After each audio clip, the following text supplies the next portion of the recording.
사랑하는 처음 가족 여러분, 지난 한 주간도 주의 은혜 안에서 평안하셨습니까?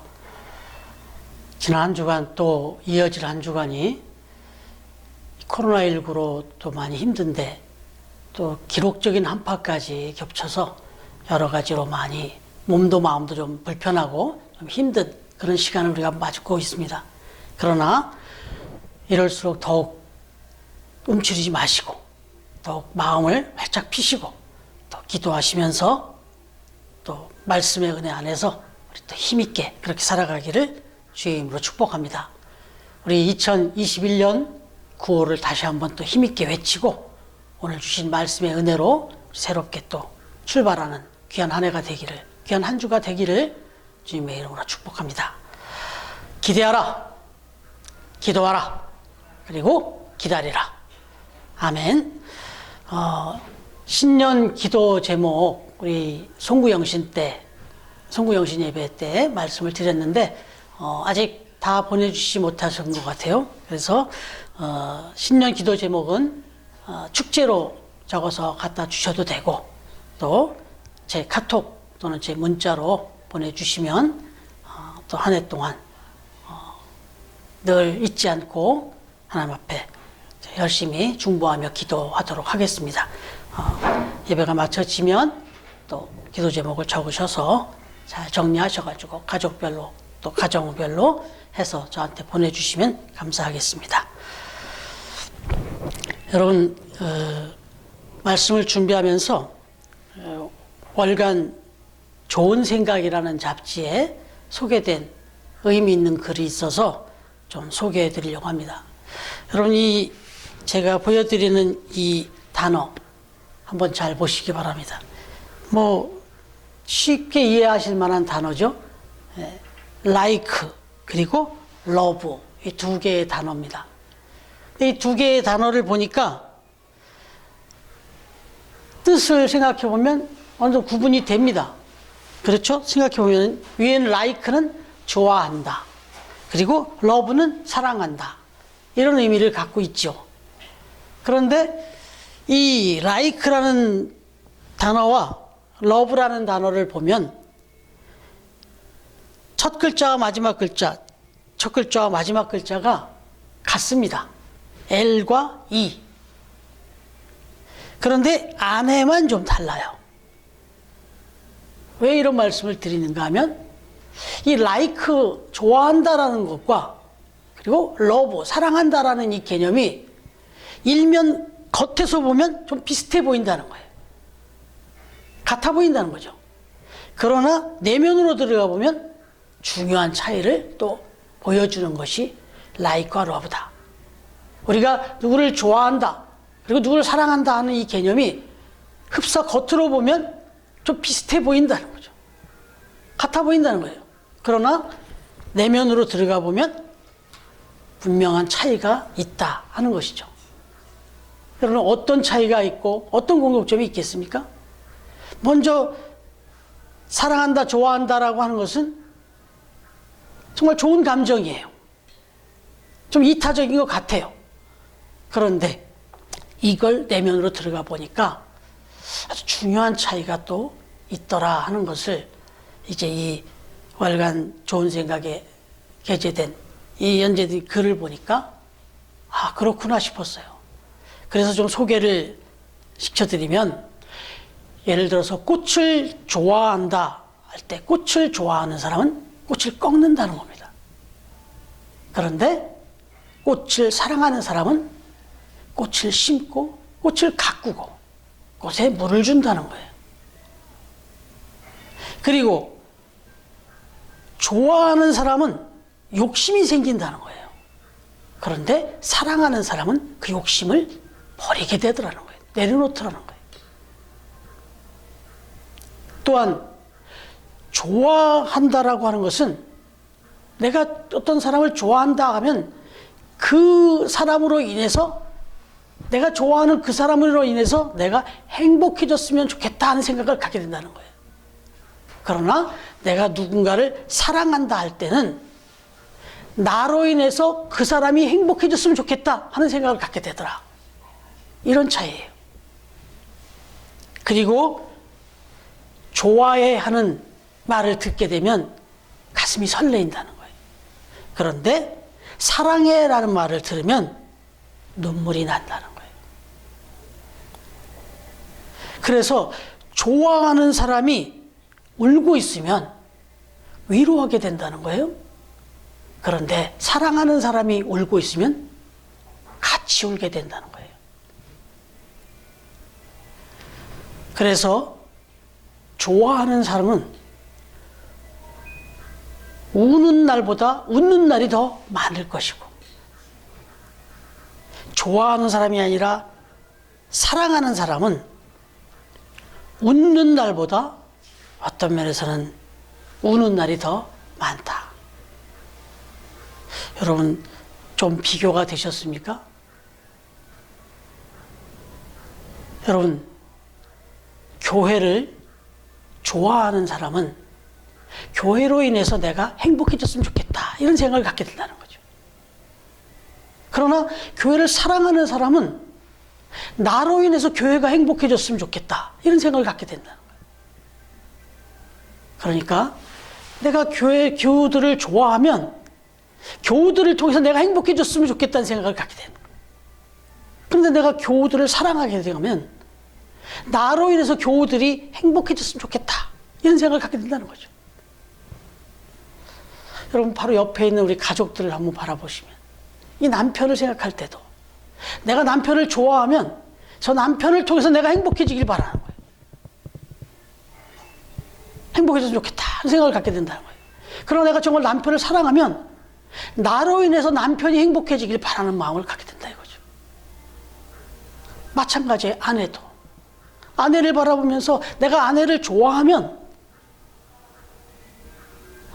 아내를 통해서 내가 행복해지길 바라는 거죠. 행복해졌으면 좋겠다 싶은 거죠. 그러나 내가 아내를 사랑하게 되면 나로 인해서 아내가 행복해졌으면 좋겠다 하는 생각을 갖게 되는 거예요. 이건 부모님, 자녀 다 마찬가지죠. 여러분은 처음 교회를 좋아하십니까? 아니면 사랑하십니까?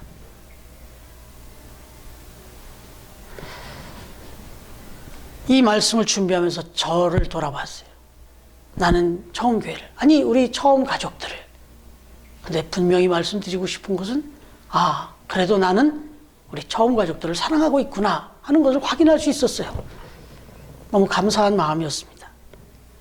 여러분, 하나님은 저와 여러분을 좋아하지 않습니다. 하나님은 저와 여러분을 사랑하십니다. 여러분은 어떻습니까? 주님을 좋아하고 계십니까? 아니면 사랑하고 계십니까? 분명한 것은 하나님은 저와 여러분을 사랑하고 계신다. 말하기는 저와 여러분 역시 하나님을, 우리 주님을 깊이 사랑하는 그런 우리 처음 가족들이 다 되기를 진심으로 바랍니다. 여러분, 오늘 본문 이미 계속해서 묵상하고 있는데, 이제 주님이 제자들을 세 번째 찾아오셨습니다. 정말 낙심하고 조금은 실망스러운 모습까지 보였던 제자들이지만, 그러나 주님은 또 한 번 찾아오셔서 그들에게 하나님의 사랑을 보여주십니다. 그런데 오늘은 아주 직설적으로 묻고 계십니다. 나를 사랑하느냐? 나를 사랑하느냐라고 묻고 계십니다.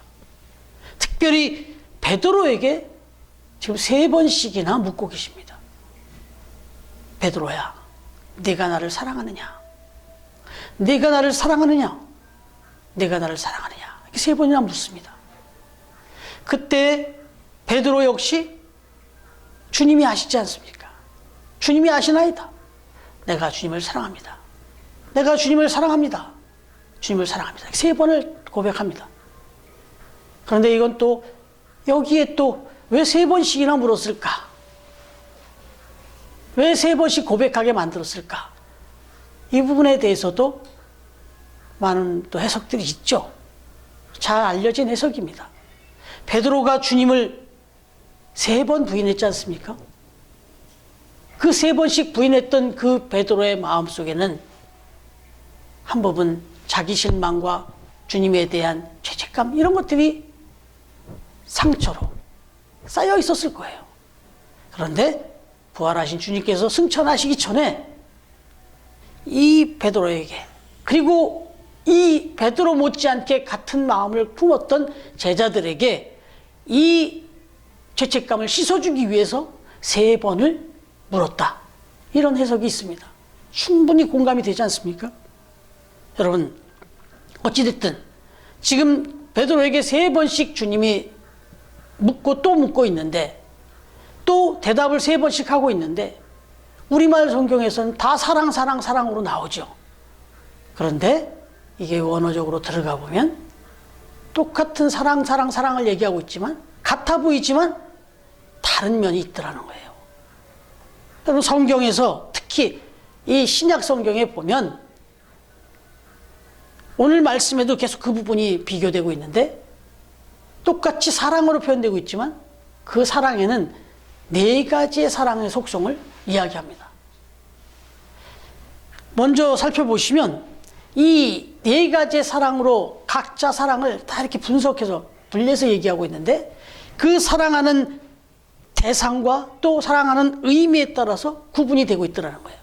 첫 번째는 에로스입니다. 잘 아시잖아요. 남녀 간의 사랑, 다분히 감정적인 그런 사랑을 말하는 거죠. 그런가 하면 두 번째가 스토르게. 이 스토르게라고 하는 것은 이성적인 사랑이 아니라 가족 간의, 혈육 간의 사랑, 이걸 말하는 거예요. 당연히 이 사랑 속에는 책임감이 있고 의무감이 들어있습니다. 그런가 하면 필리아라고 하는 사랑이 3번째로 있는데, 이것은 쉽게 표현하면 친구 간의 사랑을 말하는 것으로서 우리가 흔히 우정이라 표현을 하죠. 여러분, 근데 우선 이 3가지 사랑부터 살펴보면 공통점이 있어요. 지금 제가 설명하면서 얼핏 말씀드렸지만 다 조건이 달려져 있다는 거예요. 3가지 모두 다 조건적인 사랑이다라고 하는 거예요. 첫 번째 에로스, 남녀 간의 사랑은요, 생명력이 그렇게 길지 않습니다. 왜요? 조건적이기 때문에. 그래서 이 조건과 어떤 환경이 변하게 되면요, 에로스라는 사랑은 언제 그랬냐는 듯이 싹 무거품자로 사라져 버립니다. 아니, 어떤 면에서는 증오로 변해요. 그래서 그토록 사랑한다고 하던 사람들이 갑자기 원수가 되고, 또 어떤 때는 정말 위해를 가하는 이런 일이 벌어지지 않습니까? 두 번째는 스토르게, 가족 간의 사랑. 여기에 무슨 조건이 있을까 싶습니다. 그러나 이 가족 간의 사랑 스토르게도 보면 가족 구성원 간에 자기에게 주어진 위치에서의, 부모는 부모로서, 자녀는 자녀로서, 남편은 남편으로서, 아내는 아내로서의 그 위치에서의 그 책임감, 그 의무감, 이것이 수반돼야 돼요. 이것이 무너지면은, 이것이 지켜지지 않으면 그렇게 가깝게 사랑스러웠던 부부간에도 깨집니다. 부모와 자녀 간에도 갈부림이 나고 정말 비극적인 일들이 벌어지는 거예요. 부부간에, 형제간에, 자식간에 정말 돌이킬 수 없는 그런 불편한 일들이 벌어져서 어떤 때는 남보다 더 심한 그런 갈등의 관계로 변해버리는 게 스토르게 사랑이라는 거예요. 여러분, 3번째는 필리아죠. 친구 간의 우정을 좀 표현할 수 있다 말씀드렸는데, 역시 조건적이죠.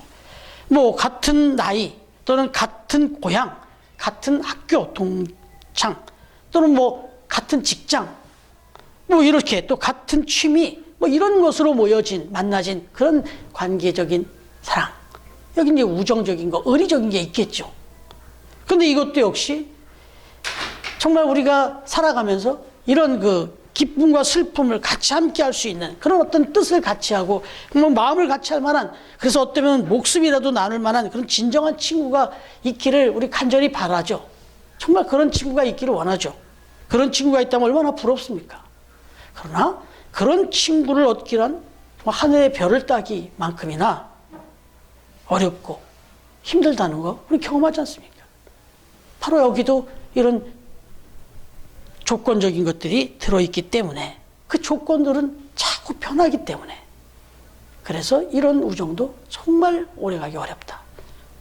여러분, 그래서 이에 반하여 이제 구별되어 쓰이는 네 번째 사랑의 개념이 있는데 그것이 바로 아가페입니다. 아가페.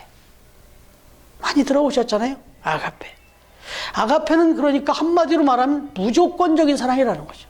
세 가지가 조건적인 사랑이었다면 아가페는 무조건적인 사랑을 의미하는 거다.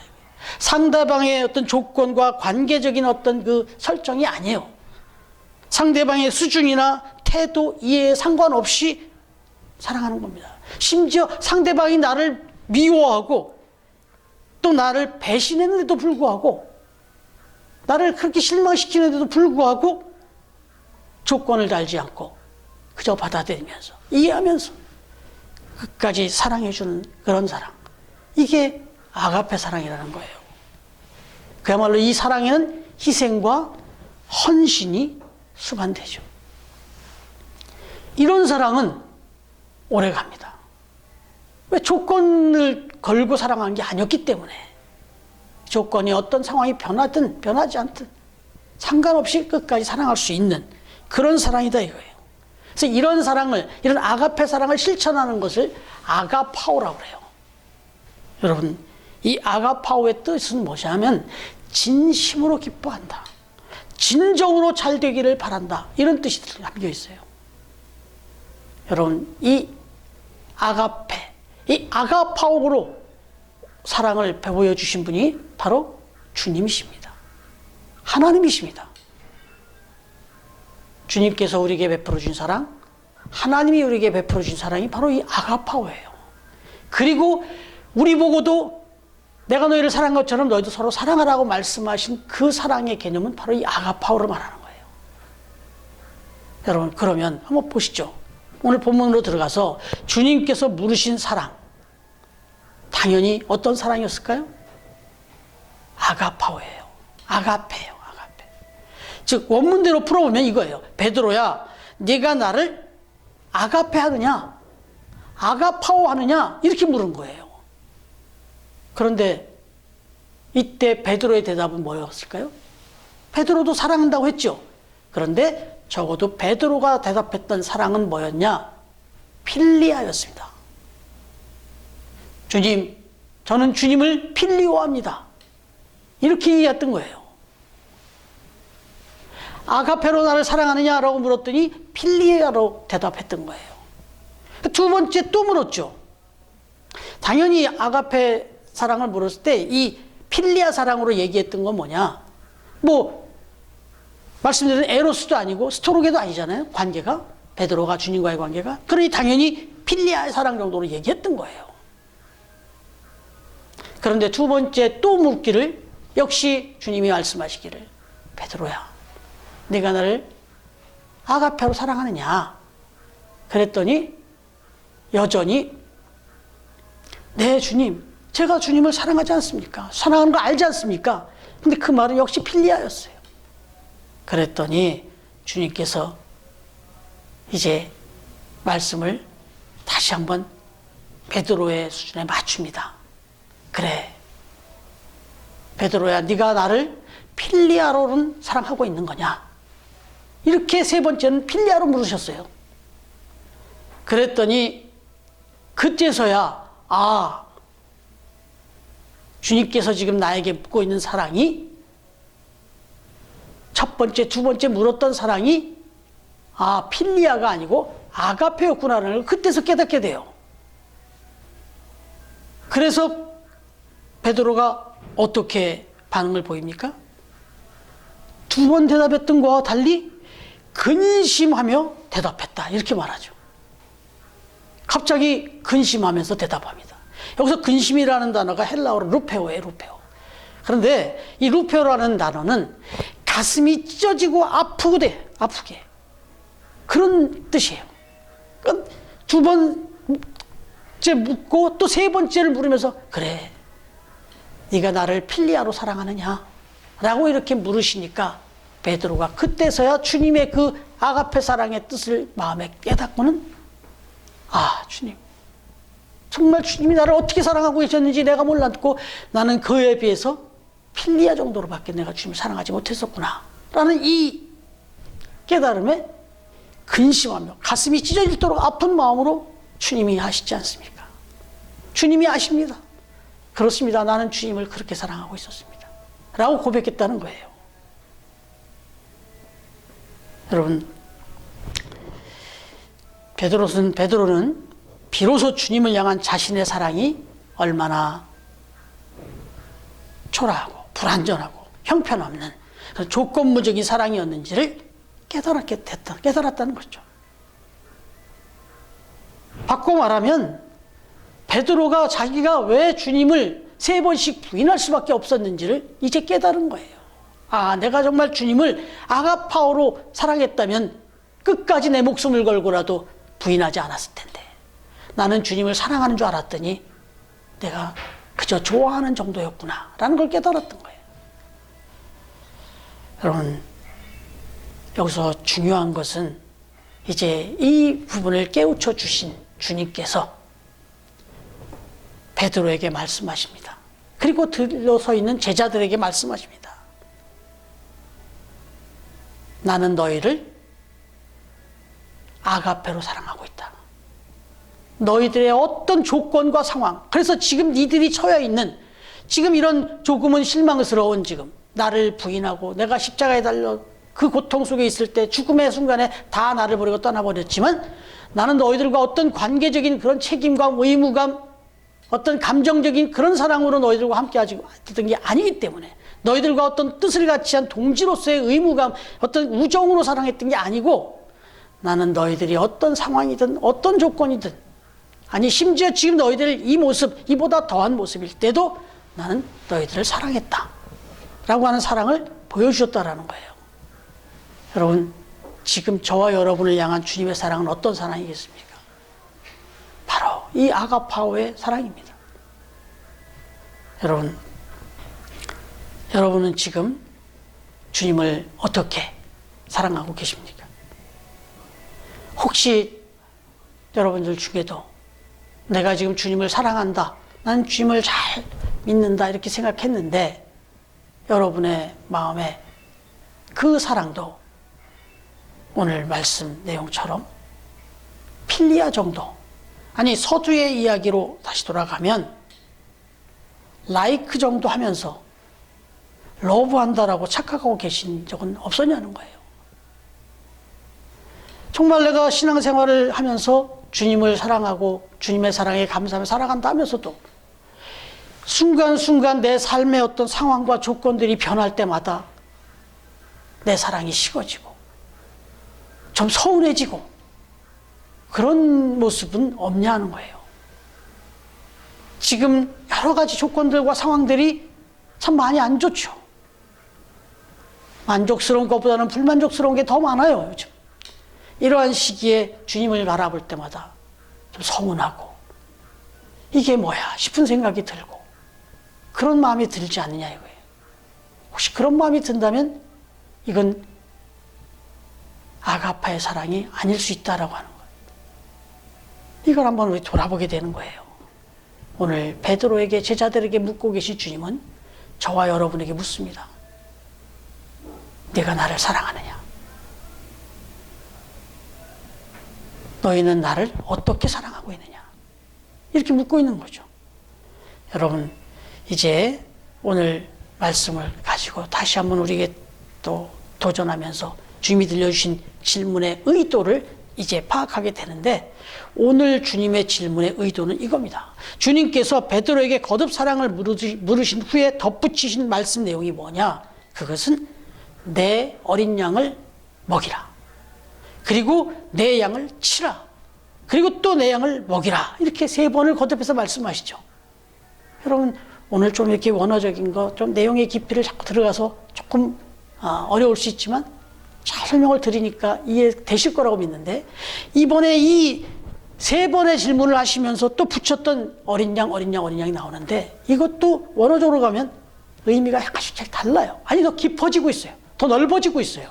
첫 번에 내 어린 양을 먹이라 할 때 이 어린 양은 알레온이에요. 알레온. 이게 뭐냐면 이제 태어난 지 1년도 안 돼 갓 태어난 그런 어린 양. 그런 어린 양을 말하는 거예요. 그리고 두 번째 내 양을 치라 할 때 그 양은 프라바션인데 이거는 이제 성장기에 있는 양을 말하는 거예요. 그리고 세 번째 내 양을 먹이라. 또 이렇게 말씀하셨잖아요. 이때 이 내 양은 프라바톤. 달라요, 이렇게. 이거는 장성한 양을 얘기하는 거예요. 여러분, 왜 이렇게 주님께서 나를 사랑하느냐? 그러면 이제 막 성장기 어린 양, 그리고 이제 태어난 어린 양, 그리고 성장기 어린 그 양, 그리고 이제 또 장성한 양, 이런 양을 먹이라 이렇게 치라 이렇게 얘기를 하셨느냐? 요한복음 10장 11절에 보시면 나는 선한 목자라. 선한 목자는 양들을 위하여 목숨을 버리거니와 이런 말씀하셨어요. 주님이 자신을 목자로 비교하시면서 선한 목자다. 선한 목자는 양들을 위하여 모든 걸 다 바친다. 이 아가페 사랑을 말한 거죠. 이 이야기를 하면서 이제 베드로에게, 제자들에게 이제 남겨질, 그리고 승천하실 주님께서 앞으로 너희들이 이 땅에서 너희들에게 맡겨진 이 사역을 감당해야 되는데, 이 사명을 감당해야 되는데, 그때 너희들이 해야 될 일이 뭐냐? 그게 바로 아가파오 사랑이라는 겁니다. 그 아가파오 사랑은 뭐냐? 조건과 환경과 여건을 따지지 않는 그 양이 성장기에 이제 막 갓 태어난 어린 양이든 성장 과정에 있는 양이든 장성한 양이든 조건과 상황을 떠나서 어떤 누구든지 조건 없이 그렇게 아가파오의 사랑으로 다 사랑하고 그들을 인도하라. 이런 뜻이 담겨 있었던 거예요. 그게 베드로와 또 오늘 둘러선 제자들에게 주어졌던 사명이었어요. 여러분, 주님께서 이제 부활하신 주님이 승천하신 이후에 남겨진 제자들이 사도행전 역사를 써갈 때 이들에게 꼭 필요했던 마인드, 사랑은 바로 이거였단 말이에요. 그래서 주님은 이렇게 말씀을 하셨다라고 하는 거예요. 그러니까 앞으로 살아가는 남은 삶 속에서 이 사역을 완성해 가는 데서 너희들이 해야 될 일은 아가파오다. 아가페 사랑을 실천하면서 그걸로 사명을 감당하라. 이렇게 말씀해 주셨던 겁니다. 여러분, 이 진정한 아가페의 이 사랑이 실천되어질 때 생명력이 회복되는 거거든요. 사랑은 여기서 기록되어 있지만 사랑은 기적을 만드는 거예요. 그래서 생명을 잉태하고 생명력을 낳는다고요. 여러분, 제2차 세계대전에 많은 필리핀 사람들이 일본군 포로 수용소에 갇힌 적이 있었습니다. 그런데 형편없는 그 옥중의 그 시설, 그리고 더러운 환경, 그리고 그런 또 정말 형편없는 식사, 거기에 또 당연히 또 창궐했던 또 전염병까지 정말 삶의 희망을 다 내려놓게 되고, 그래서 이제는 그 속에서 많은 포로들이 그렇게 하나둘씩 죽어나가는 그런 일들이 있었다고 그래요. 그러는 상황 속에서 어느 날 그 수용소 철조망 안으로 상처를 많이 입은 비둘기 한 마리가 날아들어왔다는 거예요. 푸덕푸덕 그냥 그렇게 그냥 놔두면 이제 죽어갈 그런 비둘기였다는 거예요. 근데 그 비둘기를 바라보는 순간 그 수용소에 갇혀있던 그 필리핀 병사들이 그 안타까운 마음이 발동한 거죠. 순수한 그 사랑이 발동한 거죠. 그래서 그 비둘기를 정성껏 사랑으로 보호해주기 시작했다는 거예요. 그것도 만져주고 또 나중에 심지어 자기들이 먹어야 될 음식까지 나누면서 그렇게 이제 그 비둘기를 돌보기 시작했다는 거예요. 이윽고 이 비둘기가 상처를 회복하고 어느 날 이제 날개짓을 건강하게 하더니 결국은 그 철창 밖으로 훨훨 날아가게 됐다는 거예요. 그런데 이 모습을 지켜본 이 병사들이 그 이후로부터 변하기 시작했다는 거예요. 놀라운 변화가 일어나기 시작했다는 거예요. 이 수용소 안에 갇혀 있었던 이 병사들의 이 사망률이 현격히 줄어들기 시작했다는 거예요. 여기 기록된 그 자료에 보면 이 사망률이 60% 이상으로 줄어들었다. 60% 이상이나. 그럼 무엇이 변화된 겁니까? 그 수용소의 어떤 환경이 바뀐 것도 아니고 그들의 앞으로 바라보는 미래가 지금 뭔가 갑자기 찬란하게 비춰진 것도 아닌데 딱 한 가지로 분석하는 거예요. 이들이 그 날아 들어온 그 비둘기 한 마리를 향하여 사랑의 마음이 발동하면서 그 어떤 조건을 거는 것도 아니잖아요. 그렇게 순수하게 사랑을 베풀면서 그 비둘기 한 마리를 그렇게 케어하는 동안에 그 공동체 안에, 그 수용소 공동체 안에서 사랑의 마음이 발동했다는 거예요. 그러더니 그런 사랑의 눈으로 옆 같은 전우들을 보고 같은 또 동료들을 바라보는 순간에 그런 마음들이 싹트기 시작하면서 이 정말 형편없는 이 수용소의 분위기가 바뀌기 시작했다는 거예요. 그게 결국 생명의 회복까지 일어났다는 거예요. 생명력을 일으켰다는 거예요. 말 그대로 사랑이 생명력, 사랑이 기적을 만들어내는 거죠. 여러분, 이게 아가페 사랑의 힘이에요. 이 사랑 때문에 사람들의 태도가 바뀌고 삶의 태도가 바뀌고 자기 몸 안에 신체 변화까지 일어나더라. 여러분, 그렇습니다. 그래서 주님은 요한복음 13장 34절에서 이렇게 말씀하셨어요. 서로 사랑하라. 내가 너희를 서로 사랑한 것 같이 너희도 서로 사랑하라. 이렇게 말씀하셨습니다. 여러분, 오늘 이 말씀의 의미를 생각해 볼 때 정말 2021년 올해, 지금 2020년을 거쳐서 올라온 이 2021년, 정말 우리에게 주어진 정말 중요한 사명이 하나 있다면 사랑하는 겁니다. 내 곁에 있는 지금 이 가족들을 정말 라이크가 아니라 러브하고, 그리고 또 섬기는 우리 교회와 우리 교우들을, 그리고 우리의 이웃들을, 그리고 이 나라를 정말 사랑하는 마음으로 그렇게 섬긴다면 지금 코로나19로 또 기록적인 이 한파로 꽁꽁 얼어붙은 우리의 마음들, 이 시대의 아픔을 회복시킬 수 있는, 변화시킬 수 있는 이런 그 방법은 정말 바로 러브. 주님이 우리를 사랑하신 그 사랑, 그 사랑으로 그렇게 우리의 공동체들을, 우리의 가정을 그렇게 회복시킬 수 있는 그런 능력이 있다라고 하는 것. 그래서 오늘 주님은 나를 사랑하느냐고 물으셨고, 또 내가 너희를 사랑한 것처럼 너의 모든 주변의 모든 이들을, 너의 공동체에 속한 모든 이들을 아가파워하라, 사랑하라, 이렇게 말씀하신 겁니다. 정말 어려운 시기를 우리가 지나고 있습니다. 이런 어려운 시기에 정말 우리의 가족은 물론이거니와 우리의 교회와 교우들, 이웃들을 정말 이렇게 이 마음으로 사랑하면서 우리의 삶의 자리를 사랑의 기적을 만들어내면서 회복시키면서 그렇게 우리에게 주어진 삶의 사명을 또 잘 감당해 나가는 우리 처음 가족들이 다 되시기를, 우리를 아가파워 하시되 끝까지 그렇게 사랑해 주시는 우리 주님의 이름으로 축원합니다. 기도하겠습니다. 하나님 아버지, 감사합니다.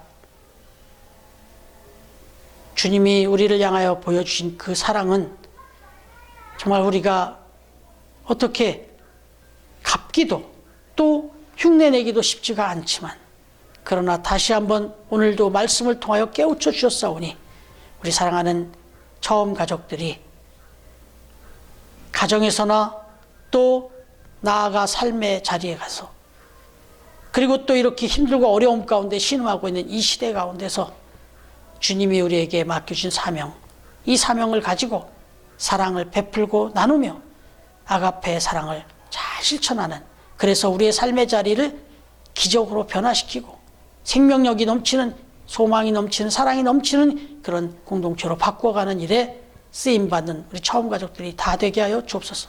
무엇보다도 우리를 사랑하여 주신 그 주님의 사랑을 본받아 우리도 주님을, 하나님을 사랑하되 그렇게 아가페로 사랑하는 그런 참 사랑의 우리 제자들이, 또 우리 성도들이 다 될 수 있도록 주님 축복하여 주옵소서. 다시 한번 우리를 사랑하여 주신 참 사랑의 주님을 감사드리며 예수님의 이름으로 기도드립니다. 아멘. 이제는 우리 주님 예수 그리스도의 은혜와 하나님의 사랑과 성령님의 교통하시는 은총이, 우리를 사랑하시되 정말 생명을 다 내어주시고 아무런 조건도 없이 그렇게 온전히 그리고 끝까지 사랑하여 주신 그 주님의 사랑을 기억하면서, 그리고 그 사랑을 실천하며 살아가라고 말씀하신 주님의 뜻을 마음에 새기며, 이제 오늘부터 또 우리의 남은 삶을 정말 주님 앞에 서는 날까지 이 사랑을 실천하며 살아가기로, 이 사랑으로 주님을 사랑하며 그렇게 믿음으로 승리하며 살아갈 것을 다짐하는 우리 처음 교회, 처음 가족들 머리 위에, 가정 위에, 일터 위에, 삶의 자리 위에, 그리고 오늘도 우리에게 이 귀한 장소를 예비하시고 허락해 주신 세이브존과 기쁨의 집 위에, 그리고 오늘도 주의 이름으로 모인 주의 사랑하는 주의 백성들과 주의 교회 위에 이제로부터 영원토록 함께해 주시기를 간절히 축원하옵나이다. 아멘.